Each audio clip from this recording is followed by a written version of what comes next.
Seorang gadis kecil berlumuran darah berjalan di jalan sendirian. Pria tua yang sedang menyiram bunga menemukan gadis kecil itu. Dia dengan buru-buru memberitahukan polisi.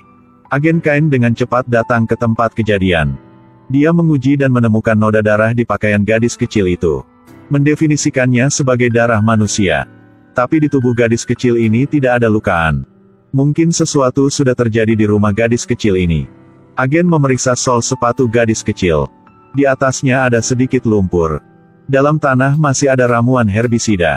Membuktikan bahwa rumahnya di rumput hijau. Kaini mengirim helikopter untuk menemukan di udara. Dengan cepat mengunci lokasi rumah gadis kecil itu. Sekelompok orang sudah pergi ke tempat kejadian. Di depan rumah ada deretan jejak kaki darah yang sangat kecil. Sepertinya gadis kecil sudah berlari dari dalam rumah keluar. Setelah masuk rumah, agen-agen menemukan bahwa semua anggota di keluarga dibunuh. Ada cipratan noda darah di seluruh rumah. Sang ibu mati di sofa. Rahang bawah memiliki lubang besar di dalamnya karena senapan. Putra tertua ambruk di depan rumah. Seorang anak laki-laki menggendong saudara laki-lakinya yang berusia 1 bulan.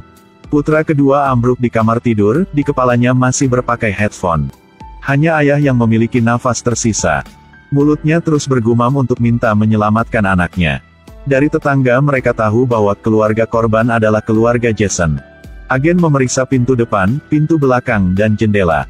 Tidak ada jejak masuk paksa. Menurut tingkat kekeringan noda darah.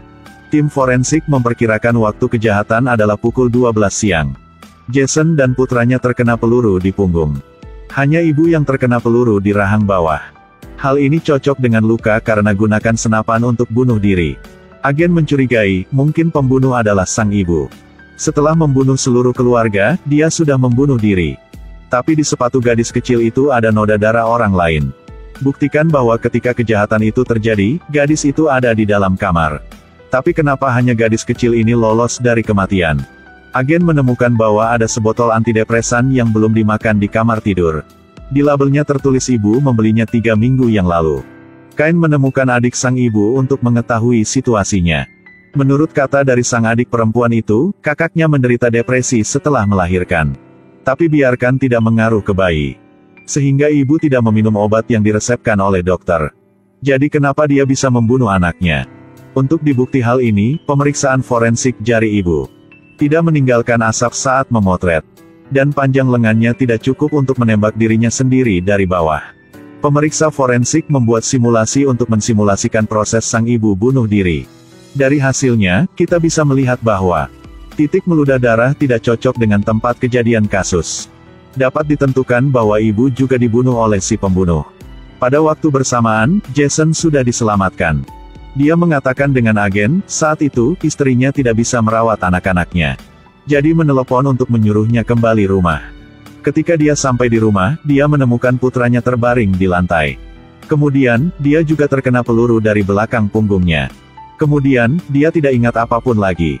Investigasi forensik senjata di tempat kejadian. Tapi di atasnya tidak ada sidik jari. Agen-agen kembali tempat yang terjadi kasus itu. Mereka menemukan karpet berdarah di rumah anjing. Hasil DNA menunjukkan itu adalah darah ibu. Selain itu, hanya ada air liur dan jamur bayi di karpet. Tidak ada lumpur atau herbisida. Ini membuktikan, seseorang membawa gadis kecil itu ke dalam rumah anjing. Sedangkan noda darah orang-orang lain, dia pasti berlumuran setelah kembali ke rumah. Kain memeriksa sepatu semua orang. Hanya sol sepatu anak tertua yang mengandung lumpur dan herbisida. Ini membuktikan, ketika sang ibu dibunuh, bocah ini masih hidup.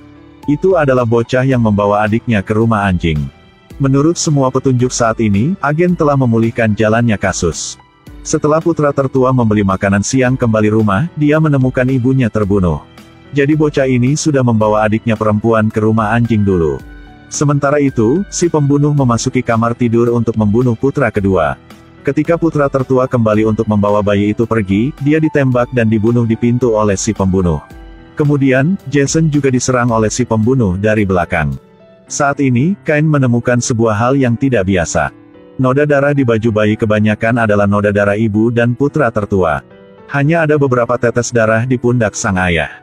Dan itu tidak terciprat pada pakaian tetapi jatuh pada pakaian. Kain menemukan Jason lagi. Jason masih tidak tahu baju bayi itu berlumuran darahnya. Dia mengerang bahwa pasti terciprat ketika dia terkena peluru. Tapi Cain mengatakan lagi, mereka menemukan itu noda darah yang dijatuhkan. Ini membuktikan bahwa saat Jason berdarah, dia berdiri di sebelah gadis kecil ini. Jadi, Jason adalah pembunuh nyata. Cain berpikir. Setelah kembali rumah, putra tertua menyadari ayahnya sedang membunuh. Jadi dia sudah memukul ayahnya, merampok senapan di tangan ayahnya. Jason melihat situasinya tidak stabil, jadi dia berencana menggunakan bayi itu untuk mengancam putranya. Tapi ditembak oleh bocah itu. Kemudian, putra tertua ingin mengambil kesempatan untuk membawa bayi itu pergi. Hasilnya ditembak dari belakang oleh Jason. Jason diantar ke mobil polisi. Dia mengatakan dengan Cain, karena anak-anak terlalu berisik jadi dia tidak bisa tidur. Bahkan saat bekerja, dia bisa mendengar tangisan anak-anak. Dia disiksa sampai psikosis. Cain dengan cepat menyadari, apa yang dikatakan Jason bukanlah pengakuan bersalah. Itu karena dia menciptakan alasan untuk dirinya sendiri. Dia ingin memanfaatkan gangguan mentalnya untuk menghindari hukuman hukum. Kembali di lab, Cain memeriksa pakaian Jason. Di atasnya, dia menemukan komponen amoniak. Bahan ini dapat menghindari meninggalkan sidik jari.